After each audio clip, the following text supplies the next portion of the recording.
एक बहुत सुंदर बात कहेंगे। पहले की शिव महापुराण में ये चरित्र नहीं आया तो आप ध्यान से सुनिएगा। 16 श्राद्ध में, श्राद्ध पक्ष में, घर में अगर गंगा का जल हो, आपके घर में अगर गंगा जल रखा हो, श्राद्ध पक्ष में तुलसी के क्यारे के पास में एक छोटी सी कटोरी रखकर घर का कोई भी व्यक्ति, चाहे महिला हो, पुरुष हो, पुत्र हो, पुत्र वधू हो, बच्चे हों, कोई भी हथेली में गंगा जल लेकर अपने पूर्वजों का स्मरण करता और वो गंगा जल काशी विश्वनाथ के नाम से अपने पूर्वजों का नाम लेकर वो कटोरी में अगर 5 बार या 7 बार छोड़ देता है तो उसके पूर्वजों को पिंडदान और तर्पण की जरूरत नहीं पड़ती, उनको मोक्ष प्राप्त हो जाता है। अगर आपके घर में गंगा जल रखा हुआ हो तो वैसे तो मुझे विश्वास है कि हैदराबाद के नगर में भले आप रह रहे हो, भले आप भाग्यनगर में रह रहे हो, पर इतना विश्वास तो है कि सबके घर में गंगा जल जरूर होगा। इतना विश्वास तो मैं कह सकता हूं और कर सकता हूं कि सबके घर में होगा गंगा जल। पितृदोष है ये आपको कैसे मालूम पड़ेगा? पितृ भूखे हैं इसका तो वर्णन हमने पहले कर दिया कि रात्रि को जब आप सोने के बाद में 1-1.5 घंटे बाद अगर आपकी नींद खुल जाए, 1 घंटा 1.5 घंटा आप सो लिए, उसके बाद जो नींद खुली तो 1-1.5 घंटे तक अगर आपको नींद नहीं आ रही है, रात्रि को सोने के बाद में 1 घंटे बाद जब उठे तो आपको प्यास लग गई, भूख लगने लगी, प्यास लगने लगी कि मेरे को पानी पीना पड़ेगा, घबराहट हो रही, पानी पीना पड़ेगा।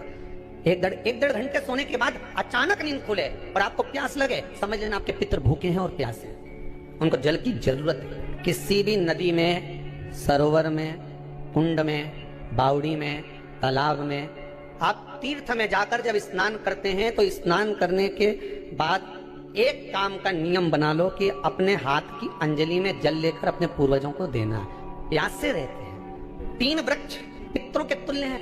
पहला पीपल, दूसरा बट वृक्ष, तीसरा बेलपत्र का वृक्ष। ये पितरों के तुल्य हैं। अगर आपको रात्रि में नींद नहीं आ रही है, ऐसा लगता है कि रात्रि को 1 घंटा 1.5 घंटा सोने के बाद कुछ गलत विचार आने लगते हैं, नींद सुबह 3 बजे तक, 4 बजे तक नहीं आती, 4 बजे के बाद फिर नींद आती है, तो एक प्रैक्टिकल जरूर कर देखना।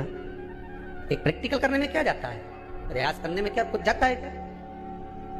प्रैक्टिकल कर देखना कि कहीं सीवर वाला हमारा झूठ तो नहीं बोल रहा, तो प्रैक्टिकल करने में कुछ नहीं जाए। 1 लोटा पानी लो, उसमें थोड़ा सा कच्चा दूध डाल लीजिए, श्राद्ध पक्ष चल रहा है, बेलपत्री का पेड़ या पीपल का पेड़ या बट का पेड़, इन पेड़ के नीचे ले जाकर उस दूध को दोपहर में सुबह 10 बजे से लेकर 12 बजे के बीच में ले जाकर चढ़ा दीजिए। रात्रि को फिर ना आपको प्यास लगेगी, ना भूख लगेगी, नींद एक बार लगी तो सुबह ही खुलेगी। प्रैक्टिकल करने में क्या जाता है?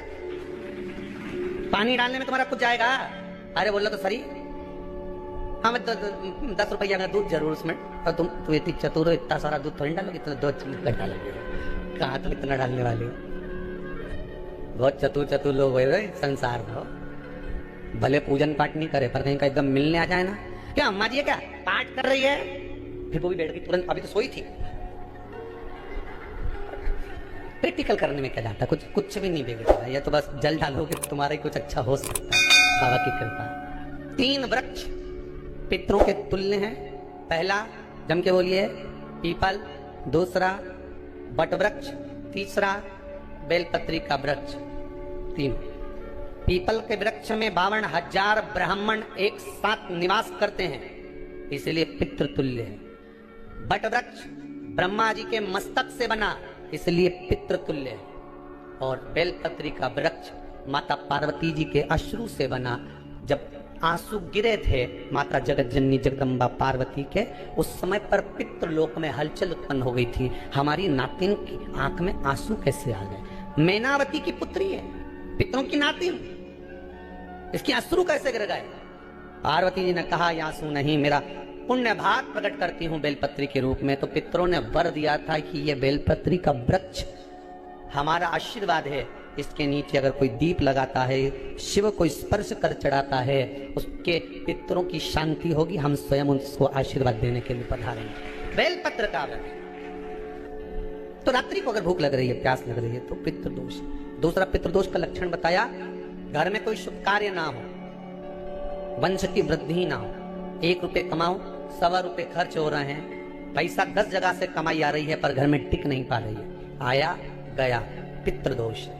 जरा सी कटोरी पड़ी है उसके पीछे विवाद चालू हो जाए, पानी ढुल गया उसके पीछे विवाद हो जाए, या छोटी छोटी बात में घर में क्लेश मचा हुआ है, पितृदोष है। समझ लो हमारे पूर्वज हमसे खुश नहीं, प्रसन्न नहीं। कोई कहता है गुरुजी श्राद्ध बड़े बेटे को करना चाहिए कि छोटे को करना चाहिए? शिव महापुराण की कथा कहती है, अगर जायदाद का पूरा हिस्सा बड़े ने लिया हो और तुमने अपनी माता का दूध ना पिया हो तो एक ही को कर लेना हो। अगर माता का दूध पिया है और अगर एक अंगूठी भी ली है, जरा सा एक कपड़ा भी अगर सास का लिया है, तो श्राद्ध तो तुझे करना ही पड़ेगा, करना ही पड़ेगा। तूने मेरा दूध पिया है तो बिल्कुल जम के तो बोलो। अगर तुमने उनका कुछ खाया है तो एक काम और हो सकता है, गुरुजी वो श्राद्ध अगर हम नहीं करें और बड़े भैया करें और हम उन्हीं के यहाँ चले जाएं तो चले जा, मना कौन कर रहा है? पूड़ी का तेल तू ले जा, खीर का दूध 2 थैली तू खरीद के ले जा, जितना वहां वो सेवा करे उतनी सेवा तुम करो। गलत है क्या? जायदाद का भी तो हिस्सा किया था। सुई की नोक के बराबर नहीं दूंगा ने, ईंट इधर खसकी है तो हमारी इधर खसका दीजिए। हमारी बसियत में इतना लिखा है तो फिर बसियत में ये भी लिख के जाना चाहिए था। मैं तो क्यों सबके, तुम डरो मत रहे एक भी। जब छोरा छोरी के जब सब सामान प्रॉपर्टी दो ना, जमीन दो ना, जायदाद दो ना, सारा सामान छोरा छोरी के दो, तो उनके लिख के भी जाओ कि हमारी श्राद्ध कर दे अच्छे से, नहीं तो भूतड़ी बन के सुताऊंगी। श्राद्ध करो। कितना दिया तुमको? बोलो ईमानदारी से बोलना, कितना दिया? ढेरों। और एक बात बहुत अच्छे से कहूंगा, आप लोगों के जीवन में उतरे। अगर मायके में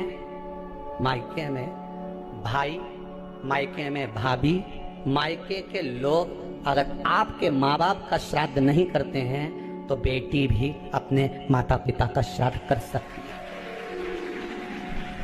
उसने भी दूध पिया है अपने माता पिता का, पर वो श्राद्ध का भोजन कौन कराएगा? बेटी का पुत्र हो, बेटी की पुत्री हो, वो करा। और नाम वो नाना नानी का ले करे। अगर वो नहीं कर रहे हैं, वो नहीं समझते, वो नहीं जानते, तो आप करो।